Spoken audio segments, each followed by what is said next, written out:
Do you remember the moment when crypto started making sense to you? For me, it was when I realized that there was much more to cryptocurrency than just Bitcoin. There are thousands of other coins, tokens, and decentralized applications with their own unique use cases and characteristics. Now, I remember that when I first tried telling my friends and family about this enormous ecosystem, it flew right over their heads. And that's part of why I decided to start this channel. Education is the key to the mass adoption of cryptocurrency, but the start of that crypto learning curve can be steep for the fiat sheep.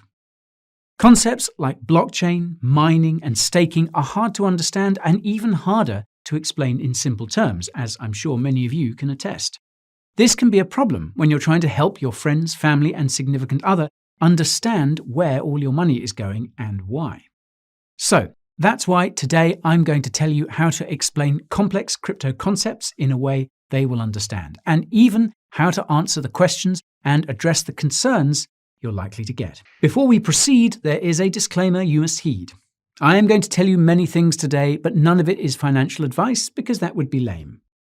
I prefer to give you the knowledge you crave to find your own way out of being a wage slave. If this is your first encounter with the Bureau, my name is Guy and I'm a crypto hero. I put the highest quality crypto content on this site to counter the FUD and the Moonboy hype. News, reviews, coins, tokens, tutorials, tools, and more. It all comes jam-packed with entertainment, so you won't get bored. Well, that's my intro shtick. Now let me tell you how you can help others make crypto click. If my personal experience is anything to go by, the first question you probably get when you start talking about cryptocurrencies with friends and family is, what the hell is cryptocurrency? Well, here's how I answer that question. Put simply, cryptocurrencies are like regular currencies, except they're entirely digital. Each individual cryptocurrency coin is fundamentally just a collection of numbers and letters. This sounds complicated, but it's actually not far off from what we see with currencies today. Here's what I mean by that. Almost every physical money bill on the planet has a unique serial number. This serial number corresponds to information like when the bill was printed, where it was printed, and so on. In theory, a record of all money bills that have ever been printed and where they are is kept by a central bank, which shares this information with smaller banks and the government. If you have a debit card or credit card, you'll know that you have an account number on there as well. You also have a password or PIN number that you use to access the money in that account. Your bank branch knows your account number and your name because you had to provide your personal information to open an account. This info is also shared with the central bank and government. Now, let's say you have a $20 bill with the serial number ABC, and your bank account number is 123. When you deposit that bill into your bank account, your bank branch, the central bank, and the government will see and confirm that the $20 bill ABC has been moved into bank account number 123. This is almost exactly how cryptocurrencies work. Each individual cryptocurrency coin is like the serial number you see on a physical bill, just without the physical bill. Just like regular bills, almost every cryptocurrency can be divided into smaller pieces. In the case of Bitcoin, each BTC can be divided into 100 million pieces called satoshis, which are like cents to a dollar. A cryptocurrency wallet address is like a bank account, except that there's no physical card that goes along with it. It's just an account number. Because you don't need to provide any personal information to create a cryptocurrency wallet, this means that your identity is not attached to your crypto wallet like a bank account is. Most importantly, any cryptocurrency held in your personal wallet is held directly by you, not custodied by a bank like regular money in a bank account.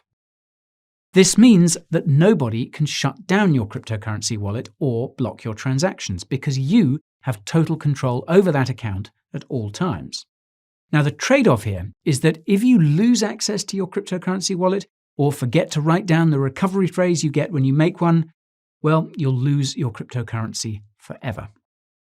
Instead of banks and the government keeping track of everyone's bills and bank account balances, these records are stored across all the computers connected to a cryptocurrency network.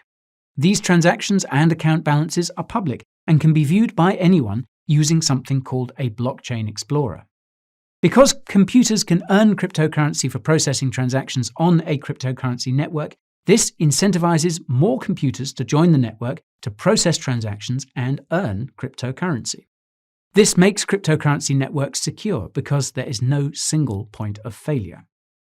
This is called decentralization, and it's the polar opposite of the centralized setups of governments and banks. Now, in case you didn't put two and two together, that means the digital currencies banks around the world are creating are not cryptocurrencies. They're creating a seriously dystopian payment network. Be sure to tell them that the Coin Bureau has a video about that on their YouTube channel, and it's in the top right here. Once you've blown their minds with that analogy, you'll probably get questions about Bitcoin and Dogecoin and any other cryptocurrencies they've heard about. Here's what I would say. While you've probably heard of Bitcoin and Dogecoin, there are actually thousands of cryptocurrencies, just like there are hundreds of different regular currencies: US dollars, euros, Chinese yuan, and so on. The crazy thing is that every cryptocurrency is different, and not all of them are designed to be a currency you would actually use for everyday transactions. Broadly speaking, there are two types of cryptocurrencies: coins and tokens. Now, cryptocurrency coins belong to cryptocurrency networks that were built from the ground up. And by from the ground up, I mean that someone spent a lot of time and a lot of money putting together the code required to create a safe and reliable cryptocurrency network.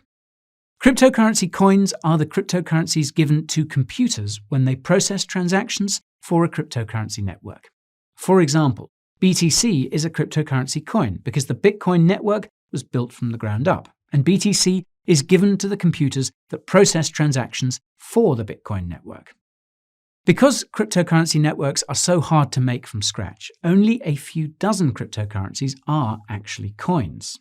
The rest are cryptocurrency tokens. In contrast to cryptocurrency coins, crypto tokens are easy to make and can often be created in a matter of minutes with little to no effort. This is why there are tens of thousands of tokens. The NFTs you keep hearing about are actually cryptocurrency tokens that are like digital certificates of ownership for physical or digital art pieces. NFTs are just the tip of the iceberg of what you can do with tokens as well. For example, there's a company called Circle that issues a cryptocurrency token called USDC. USDC is fully backed by real US dollars, which means that for every one USDC in circulation, Circle has $1 US in the bank. You can create USDC by giving them your dollars and redeem your dollars with USDC. Another company called Paxos issues a cryptocurrency token called PaxG. Each PaxG token is backed by 1 troy ounce of gold kept in a vault here in London, and you can redeem PaxG tokens for real physical gold or US dollars. The best part is that both Circle and Paxos are fully regulated in the United States and regularly audited to make sure they have the appropriate number of reserves on hand backing their tokens. How's that for security? Now, speaking of security, the most important thing to remember about cryptocurrency tokens is that a lot of them are nothing more than scams. This is primarily because cryptocurrency tokens are so easy to create. All a scammer needs to do is create a token, set up a fancy website, pay for a few ads on social media, pay a few news outlets to feature their shitcoin, and they can get rich off crypto noobs overnight. Naturally, the next question your crypto-curious compatriots are likely to croak is a timeless classic. Are cryptocurrencies safe? After all, I heard they're used by scammers and criminals, and I keep reading about all of these cryptocurrency hacks. Well, this is usually my response to these sorts of questions and comments. Whether a cryptocurrency is safe or not ultimately depends on the context. For starters, not all cryptocurrencies are created equal. Some cryptocurrencies are built to prioritize speed over security, and usually the consequences of that play out quite quickly. Luckily for us, there are always hackers somewhere looking to crack cryptocurrency networks so they can trick them into creating new coins or tokens out of thin air to sell for a fancy profit. Now, this might sound scary, but it's no different to what happens to banks and corporations on a daily basis. When hackers succeed, the affected company usually beefs up its cybersecurity. The same goes for cryptocurrencies. This means that most cryptos that have been around for years are robustly battle-tested as a consequence of always being under attack by bad actors. If you're not convinced, well, consider this. As I mentioned earlier, some cryptocurrency networks are made up of computers spread out around the world that are constantly double-checking transaction histories and account balances. If you wanted to corrupt a cryptocurrency network, you would have to hack more than half of all the computers connected to the network at the same time in order to do it. This is impossible to do if you have a cryptocurrency network like Bitcoin that has millions of computers spread around the world. That said, some cryptocurrency networks have fewer computers processing transactions and are therefore more vulnerable to attack. The same rule applies to centralized cryptocurrency services like cryptocurrency exchanges, which is where most crypto hacks have happened. These are much easier and more lucrative to exploit than an individual cryptocurrency wallet, which is insanely secure. That's why you should always keep your crypto on your own personal wallet wherever possible, and only keep it on an exchange when you're trading or cashing out. And when it comes to self-custody, nothing beats a hardware wallet. I have a list of the best ones on the market, which you can watch by hitting that link in the top right. When it comes to criminal activities, it is true that ransom demands made by hackers often involve some kind of cryptocurrency. While the cryptocurrency these hackers demand is often Bitcoin, they almost always exchange that Bitcoin for a privacy-oriented cryptocurrency like Monero as soon as they can. This is because Bitcoin and most other cryptos have publicly viewable transactions and wallet balances. This makes Bitcoin transactions very easy to trace by authorities, even more than regular currencies. So it makes no sense for criminals to actively use and hold a currency that's so easily tracked. Cryptocurrencies like Monero are completely private, and even the US government can't crack its encryption, which is seriously impressive if you think about it. In sum then, the overwhelming majority of cryptocurrencies are not used for criminal purposes. There are just a handful of cryptos that are actively used by criminals. The real risk when it comes to crypto relates to investing. Cryptocurrencies are extremely volatile, meaning their prices can go up or down by up to 50% in a day. Investing too much in crypto can be extremely dangerous, especially when you push your luck with something called leverage trading, which basically uses borrowed money. That's why you should only invest what you're willing to lose and not a penny more. Not financial advice, of course. Assuming it hasn't been asked already, the next question that will land in your lap will be along the lines of, why are cryptocurrencies so volatile? What gives them any value to begin with? Here's my counter. What gives the money in your wallet or in your bank any value? Now, once upon a time, it was backed by gold, but that changed, and since then, all state-issued currencies around the world have been losing value. This is because the only thing that backs dollars and euros is ultimately the trust we have in the governments that issue those currencies, and that trust has been eroding for decades. Not only that, but governments have been actively printing and manipulating their currencies to benefit themselves and the corporations that fund them at the expense of the average person.